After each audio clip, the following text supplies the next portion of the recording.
Hello everyone, how are you doing? This is MD Tech here with another quick tutorial. In today's video, I'm going to show you guys how to hopefully resolve if you're getting an error that says the Internet Explorer has stopped working pop-up on your computer. So hopefully this should be a fairly quick tutorial and we're going to jump right into it. So we're going to start by opening up the Internet Explorer web browser.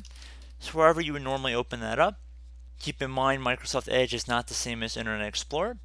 And you want to go up and left click on the little settings icon up at the top where if you hover over it, it says tools. Left click on that and then left click on internet options from this context menu. And now you want to left click on the advanced tab on the far right and then where it says reset Internet Explorer settings, resets Internet Explorer settings to their default condition. You should only use this if your browser is in an unusable state. Left click on this reset button right here.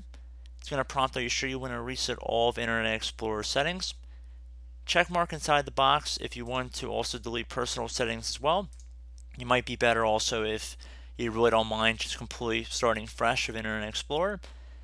And I actually would recommend that too if you don't really mind. I mean, it's not going to really delete anything that can't be replaced. It's just basically temporary internet files, history, cookies, tracking protection data, do not track data, and passwords you might have put into websites. So it's really not that important, and I would recommend checking that.